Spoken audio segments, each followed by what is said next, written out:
முருகப்பெருமானின் 4 அவதாரங்கள் ஒரு கதை. தெரிந்த கதை தெரியாத வரலாறு வரிசையில் நாம் இன்று காணப்போகும் கதை ஸ்கந்தனா முருகப்பெருமான் எடுத்த 4 முக்கியமான அவதாரங்களைப் பற்றியதுதான். வாருங்கள் கதைக்குள் செல்வோம்.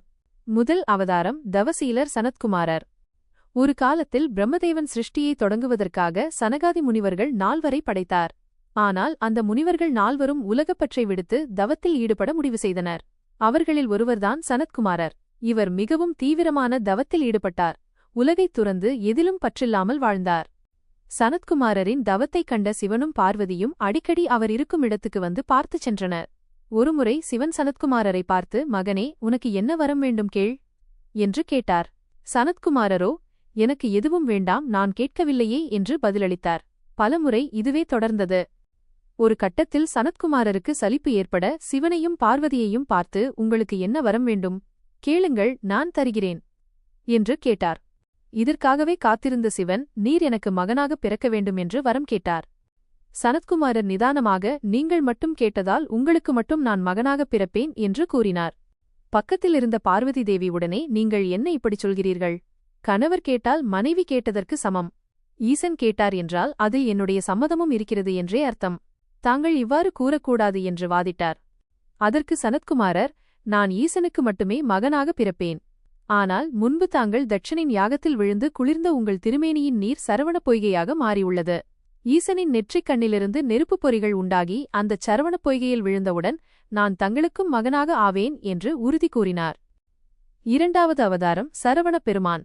சனத்குமாரர் கூறியபடியே நடந்தது. ஈசன் தன் நெற்றிக் கண்ணிலிருந்து 6 நெருப்புப் பொறிகளை உண்டாக்கினார். வாயு பகவானும் அக்னி தேவனும் அந்த பொறிகளை ஏந்திச் சென்று சரவண பொய்கையில் விட்டனர். அந்த பொறிகள் குழந்தையாக உருவெடுத்து தாமரை மலர்களில் மிதந்தன. இவ்வாறு ஈசனுக்கும் 6 பொறிகள், பார்வதிக்கும் சரவண பொய்கை நீர் மூலம் மகனாக ஆறுமுகன், கந்தப்பெருமான், முருகப்பெருமான் என்னும் திருநாமங்களுடன் அவர் தோன்றினார். இதுவே முருகனின் 2வது அவதாரம். 3வது அவதாரம் ஞானக் குழந்தை திருஞான சம்பந்தர்.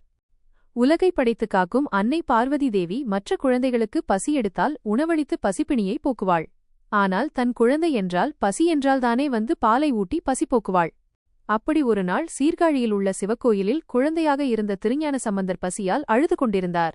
அப்போது அன்னையான பார்வதி தேவியே நேரில் தோன்றி தன் மார்பில் சுரந்த ஞானப்பாலை அந்த குழந்தைக்கு ஊட்டி பசியைப் போக்கினார். ஞானப்பால் அருந்தியதால் அக்குழந்தை சிவஞானத்தில் சிறந்து விளங்கியது. தன் குழந்தை பசியால் அழுகிறது என்ற ஒரே காரணத்தினால் பார்வதி தேவி ஊட்டிய இந்தப் பால் முருகனின் அம்சமாக பிறந்த ஞானசம்பந்தருக்கு உண்டது. இதுவே முருகப்பெருமானின் 3வது அவதாரமாக கருதப்படுகிறது. 4வது அவதாரம் குமாரில பட்டர். வேதங்களை நிலைநாட்ட வேண்டிய ஒரு காலகட்டத்தில் வேதங்களின் பெருமையை உலகெங்கும் பரப்பிக் கொண்டிருந்தவர் குமாரில பட்டர். அப்போது பௌத்த மதம் மிகவும் உச்சத்திலிருந்தது. அதன் கொள்கைகளை அறிந்து கொள்வதற்காக குமாரில பட்டர் பௌத்த மதத்தில் சேர்ந்தார். பின்னர் தான் செய்தது தவறு என்று உணர்ந்து அங்கிருந்து வெளியேறினார். இவர் பௌத்தர் அல்ல என்று அறிந்த துறவிகள் அவரை கொல்ல துரத்தி வந்தனர். குமாரில பட்டர் ஒரு மலையின் உச்சிக்குச் சென்று, வேதம் சத்தியமென்றால் எனக்கு ஒன்றும் நேரக்கூடாது என்று சொல்லி மலையிலிருந்து குதித்தார். அவருக்கு ஒன்றும் நேரவில்லை.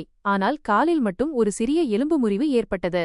வேதம் சத்தியம் என்றால் எனக்கு ஏன் இப்படி நடந்தது என்று அவர் கேட்க ஓர் அசரீரி ஒலித்தது. வேதம் சத்தியம் என்று குதித்திருக்க வேண்டும்.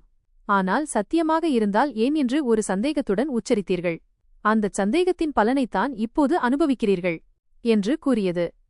இதைக் கேட்டு மனம் வருந்திய குமாரில பட்டர் தனது தவறுக்கு பிராயச்சித்தமாக தன் உடல் முழுவதும் உமியை நிரப்பி நெருப்பு வைத்துக் கொண்டார். அப்போது ஆதிசங்கரர் அவரை காண வந்தார். குமாரில பட்டர் தனது நிலைமையை விளக்கி ஆதிசங்கரரை மண்டன மிஸ்ரரிடமும் சரசவாணியிடமும் சென்று விவாதித்து சந்தேகங்களை தீர்த்து கொள்ளுமாறு கூறிவிட்டு அந்த தீயில் மாண்டார். இவரே முருகனின் 4வது அவதாரமாக போற்றப்படுகிறார். இப்படியாக முருகப்பெருமான், சனத்குமாரர், கந்தப்பெருமான், திருஞான சம்பந்தர், குமாரில பட்டர் என 4 முக்கிய அவதாரங்களை எடுத்தார் என்று அறியப்படுகிறது.